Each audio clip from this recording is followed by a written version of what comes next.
very good afternoon. This is indeed time for the Lite Bite Lunch. It's Thursday, the 2nd of February. It's 1 p.m. Our guest today is going to be Orla Kelly, and we're going to be talking all things book publishing.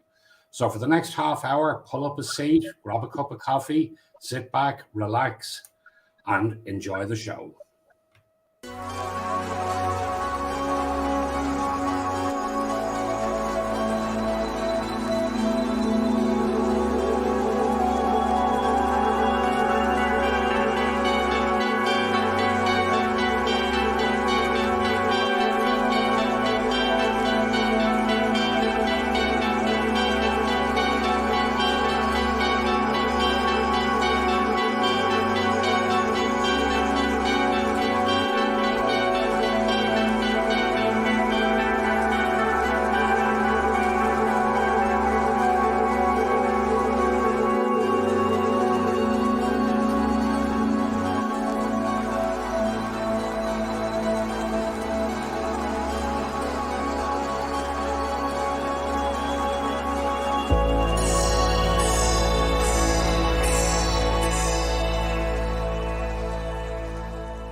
Well, hello, and a very special welcome to this afternoon's show. And I'm absolutely delighted to be joined by the absolute phenomenon of publishing that is Orla Kelly.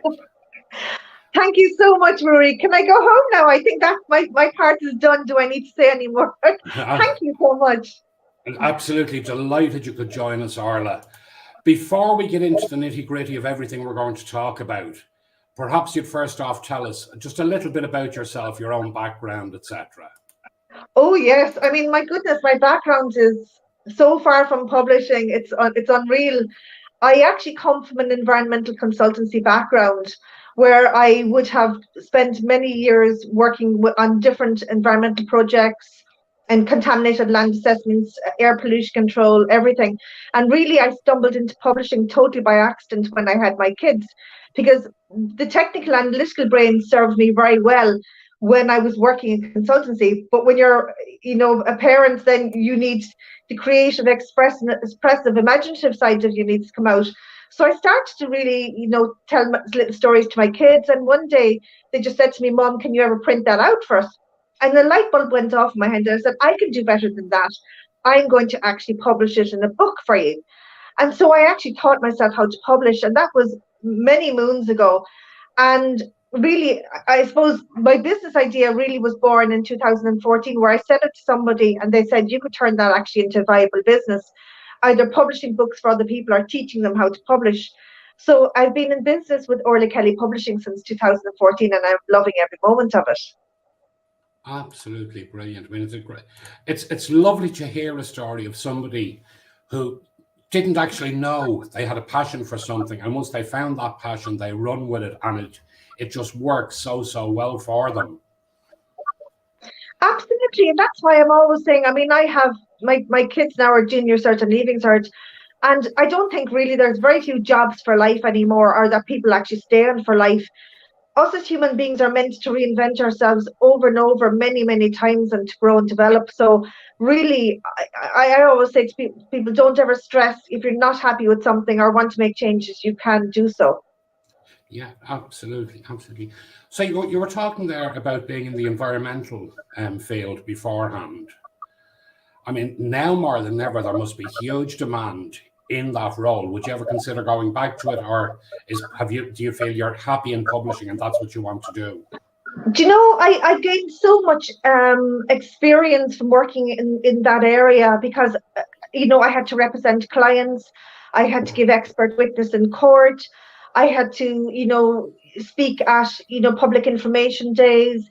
I had to really learn and think on my feet and adapt. So I think none of those skills have ever gone to waste. I think we always need to use our brain. But yeah, I mean, I could, but to be honest with you, I'm so far out of it now. I probably would even have to upskill. Lots of things have changed, but I'm very happy being my own boss and doing what I love. Looking back, no, I wouldn't change a thing. I think the path my life has gone on, I'm much happier in this role more than anything. And helping people to publish a book, really, it's bringing their words to life. And for many people, it's a dream come true. And I mean, who can say that they have jobs that actually transform people's lives and bring joy to people. And I really feel that's part of the buzz I get from my job. Yeah, I absolutely share your passion in that regard through both my day job, through my work with the Micro Business Awards, and through interviewing people here. I feel exactly the same, that when you're enjoying what you're doing, it never actually feels like you're really going to work at all, which is a great bonus. It is, and every day brings new challenges, but also new great things that are happening, because books are at different stages of production, and I work with so many different authors, both fiction and non-fiction. So there is no day that you could say it's boring or monotonous, because every day is completely different. Absolutely. Just before we go on, I just need to make quick mention about the Micro Business Awards.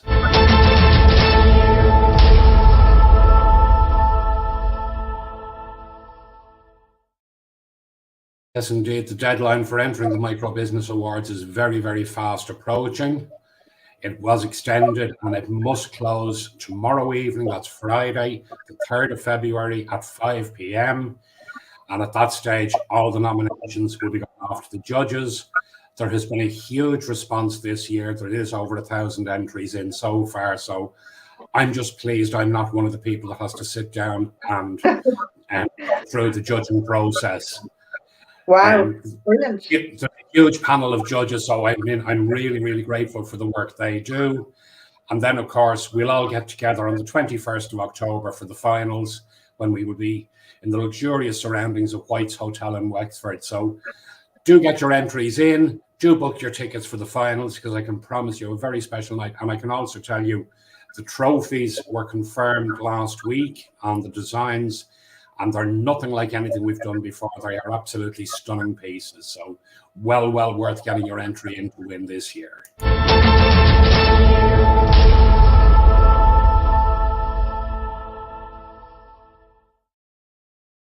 Oh, now that's the housekeeping out of the way, Orla, we can sit back, relax, and have a proper chat. So, no problem. What type of books do you like to read? Oh my goodness. Do you know, if I want to learn something, I love print books. They're my favorite. I love to be able to I love the feel of turning the pages, holding them in my hand, flicking through them, and then just reading them. I love curling up on a sofa and just reading books. Again, I read everything from fiction and non-fiction myself. I find if it's learning or I really want to upskill, I go to non-fiction type of books, depending on, they could be anything from mindset to inspirational to autobiographical to actually just about books about publishing. When I want to totally switch off, unwind, if I'm in a bus or a train, or even just relaxing of an evening, I prefer to read more fiction type of books. And again, because I suppose my clients have actually, it's all thanks to them for opening my mind to a whole range of books I probably wouldn't read otherwise. I have found I have a love for other type of books that I normally would never have picked up. So it's brilliant. Absolutely. And I mean, is it a case with the volume of manuscripts you actually might receive to look at and that type of thing? Do you ever get to the point of saying, how do I tell these people that this just is not printable? That it's not great, is it? Yeah. Yeah, like exactly, because you know, I have to be mindful and respectful as well, that I would be doing somebody a disservice if I published it and it just really, you know, did nothing for them, that it wasn't going to sell, it wasn't of any commercial value, and just that it needed to be polished, edited, you know, that there was lots of grammar or just a very weak storyline. Sometimes people say, well, I only want it for myself, I'm not planning on selling it, and I only want a few copies.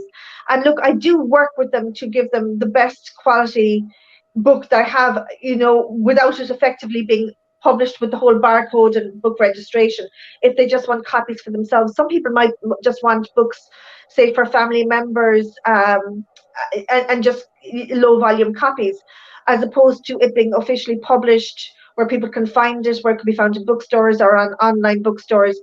Yeah, because it's my professional reputation as well as theirs. I would be doing them a disservice if I just took on all work, because it also can compromise my reputation. And one, people may not want to work with me, and it devalues then other books I have effectively published. Yeah, no, I can 100% understand that, and it's the type of thing, and it's the old story that how do you tell, like, when I have people come to me with a business plan and I feel exactly the same thing, and I'm looking at it and I'm like, at this moment in time, this isn't strong enough to be a plan. And it's very, very hard just to get that to the point where you can say to them, however, if we tweak this here, if we could reconsider that there, Yes. that there may be ways, but it really is, it's not some, and I mean, there is no nice way to tell somebody that it needs more work. No, but you know, at the same time, I think people will appreciate honesty. Plus, you're also covering yourself, because I know there's so many people come to me and they may have published in the past, and you know, they feel let down or frustrated or feel that they weren't given the whole story. Somebody just wanted to take their money and just they would publish it without really reading the manuscript, checking it, giving them, you know, the right options and the right advice. So again, it's really anyone I ever work with, I do need to talk to them first, either in person, on Zoom, or on the phone, because a lot of the time people come to me and they don't even know what options are available to them. They don't even know what they don't know. And I suppose because I've come from an author background, I know what it's like being an author, the loneliness, the isolation, the frustration, the self-doubt, you know, the worry of being judged, that I never want anybody to have to face those things. And that's why I offer very, you know, honest advice. And some people I say, look, you're not ready yet, or I recommend this. And I just have to be, honest. And I think people, they may be disappointed, but I think they will appreciate honesty. And often these people come back to me when they've worked on manuscripts, and that's brilliant. Yeah, well, absolutely. And as you say, it's all about giving them an optimistic outlook, which is very appropriate because today is actually World Optimists Day. So it's quite appropriate that we talk about the fact of being optimistic for the outlook. Absolutely. And it is a huge skill. I mean, any author who writes a book, like, there's not that many people out there who could say, I have actually, you know, disciplined my mind and concentrated my thought to be able to push it in written form. I mean, that's a huge achievement in itself. But sadly, very few authors actually end up going on to even publishing themselves. And I would love to see more people, you know, getting published. I think once you become published, have your own book, no one can ever take it from you. It's a massive accomplishment and achievement. Absolutely, absolutely. And I mean, it's one of those things that they say everybody has a book in them. For me personally, I've worked in so many different industries over the years. I would love to write a book. A lot of it, even based on fact, a lot of people wouldn't believe some of what I've encountered, especially during my time driving a taxi. But that's beside the point. It's still something that I keep saying I'm going to do. I just physically need to find enough hours in the day. So, but it's absolutely, and it does mean finding the time of the day. And one thing I did notice is during COVID, people had lots of time, and that's when they actually caught up with all the writing. So I was very busy during COVID because anything that people were putting off, they now just concentrated their mind, and so many people have said to me since, I'm so thankful of all this horribleness of COVID. Something positive came out of this. I actually got my book finished, got it published, which is brilliant. Absolutely, absolutely. Now, Orla, every guest that comes on this show is asked the same question. What for you is the ideal light bite lunch when you're looking for that quick snack at lunchtime? Oh, quick snack at lunchtime is a bagel with some homemade garlic, olive oil, toasted, smashed avocado, crumbled feta cheese, sprinkle of lemon juice over the avocado, and some chopped tomato. That's me done. Love it. Now my mouth is starting to water just at the thoughts of it. That sounds really well. Yes, I love it. Yeah. Previously, I read an article that you had written, 6 steps to writing your book. Yes. And I think for anyone who's watching or who's going to watch it on replay, that's something that I think would be very useful to them, because I think the way you break it down is so clear, so concise. And I have to be honest, when I was going through it, I was kind of, oh, so there's a steps A, B, C, D before you even start your writing process. Yes. There is a process, just like you know yourself in your business. You don't start helter skelter all over the place. There is a process, and I know when I probably started first in publishing, I was all over the place. But now there is a sequence I follow that that actually means when I'm working on something, I'm very focused and I'm following step by step the different things I need to do, and each one of them builds on the rest. Some steps can be done at the same time, which is great. But yeah, there absolutely is. There is a formula to success. Anybody will say that to you, just like even people who are mindset coaches, they have their morning rituals, they have their routines, and my work now is my routine completely, and it's what works. It's what where I feel I deliver the most value, get the best results for my clients. And it's almost like, why would I reinvent the wheel when I know what I do actually works, which is really brilliant. Yeah, no, absolutely, 100% agree that if it's working, you don't try and fix it. You may make tweaks along the way for individual needs, but when it's working, run with what works. Yes, run with what works. Absolutely. And now it's taken me a long time to really hone these steps. But and again, like often people phone me and I take them to these through these exact steps, so they knew that there is a system, that it's not just give me your manuscript and here's your book. It doesn't work that way. It involves time, it involves strategy, it involves research, and the whole lot of design elements as well in it, to make the perfect book. You really have to. If I didn't invest myself in a client's book, I'm doing them a disservice. I'm just providing a functional job for them. Whereas when I read their book, I'm able to know what type of cover is going to work best, their title, their subtitle, the keywords that are related to the book, what the back cover of the book needs to say, what the description should say. If I'm doing any publicity for them, what does somebody need to know, why they should read it, who should read it. And again, particularly if it's a non-fiction book, it's even more important because I need to step into the persona of the person they want to work with, who should be the person reading the book. So again, I need to step into the mindset of the reader. And does this person have they built the know, like, and trust factor? Have they established themselves as an authority in their field that I would want to reach out with them and connect with them based on what I've read in the book? Can they deliver value? Are they the person for me to work with? There's so many, doubts, questions, queries, that come up. So I need to make sure all of that is answered in a book, particularly if it's a non-fiction book, for the person then to reach out and work with the person. No, I absolutely understand that. I can see how important that is, and I can just hear from your voice how passionate you are about doing that. I am, because again, you say you love working with micro businesses. Most of my business owners are micro businesses as well. I'm a micro business owner. Like, we all are passionate about our jobs. We all want to reach out and connect with more people. And having a book having a book done the right way is a very authentic resource and tool for building relationships with people in a way that's not salesy or spammy. But it's a way of building connections and engaging in a very natural way. Once the tone of the voice in the book is the same tone of voice if they pick up a phone or engage with you, that there's no disconnect. Yeah, absolutely.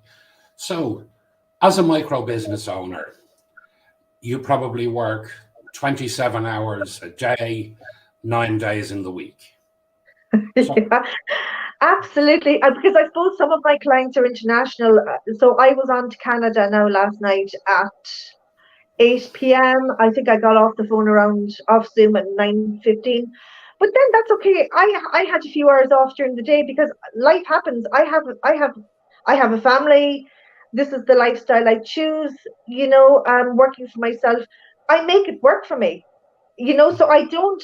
It probably seems maybe that I could. Yes, I'm definitely working longer and harder than if I was in a 9 to 5 business. But at the same time, I get to control my hours. I get to control so many things, and work at a time that suits me, and it also suits my clients. Yeah. And tell me, how do you relax? I take my neighbour's dog for a walk maybe twice a day. I would go out just for a walk myself. I would read definitely in the evening. Then I do normal cooking stuff. Catch up on just some movies I'm interested in. Maybe go out for something to eat at the weekend, or catch up with some friends. So my life is quite my life is actually quite simple. I don't have complex pleasures. Um, we do go off on holidays. Well, we love that. We go to Spain, so that's my, I suppose, my real family holidays and with friends. But my normal simple relaxation pleasures are very simple. Yeah. No, well, again, it doesn't matter how you do it once you take that little bit of time for you. Yes, And I think that's something that's very, very important in particular for micro business owners, because we spend so much time stressing about our business, worrying about our business.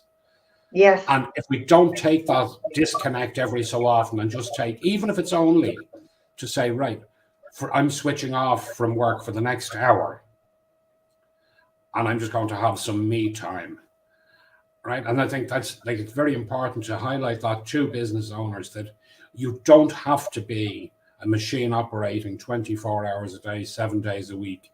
no. You can still work around, you can still deal with your international clients, you can still do X, Y, and Z, but you have to find your you time as well. You do, absolutely. It's critical, because it's then you're doing your, not just yourself a disservice, but your clients, if you're coming exhausted because you're working crazy hours.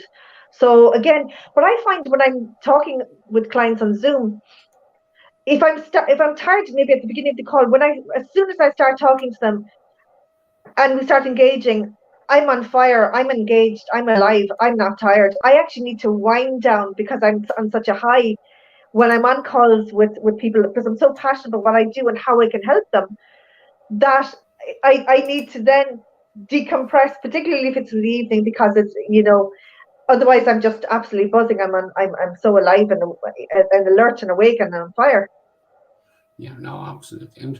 And tell me, what is unique about Orla Kelly Publishing? I think it's probably more the person behind the business, because again, there are other businesses out there that offer publishing services that are really great as well. But I think when people know that you are genuinely interested in them, and I mean really genuinely interested, that you like talking to people, that they can pick it up in your voice and the questions you're asking, um, that they can see I am passionate. I mean, looking back even at some of my client testimonials, people say, she really went out of her way. She's very passionate about what she does. That's me. I am. And what fires me is if I see so many people and they might have had really negative experiences and they come to me, it just really makes me even more committed to stay doing what I am doing. So really, I think it's just probably more just my personality. People can relate to me more, and they feel they can trust me. And I just feel so privileged and so proud, and also so humbled to be in this position, that it strives me to keep going. Absolutely. Then, when it comes to the best way to contact you, we have your website just scrolling across the bottom of the screen there at the moment. But how would you like people? What's the easiest way for people to get in touch with you? Yeah, look, I suppose if they go to my website first, because they can see there's a little short video about me, just introducing myself. There's all my services, a bit about me, how I got into publishing. For people who are in nonfiction, there's a complimentary webinar that just almost like takes you through all my steps for successful self-publishing. Um, and again, my contact details are there. Also, I am on LinkedIn, Twitter, and Facebook, if people want to connect with me there as well. I always get back to everyone in person. Great. Well, we're slightly ahead of time, but we'll wind it up there. Orla, thank you so much. I know you're rushing off to another meeting now. Thank you so much for taking the time to talk to us today. We will be back with another episode of the Lite Bite Lunch in 2 weeks, when we will be joined by Pádraig Gallagher, talking all about boxed and good wholesome food because by putting the right food in, it'll keep the mind more active. I'm going to be back talking to you about that in 2 weeks then time. And until then, everyone have a very good afternoon.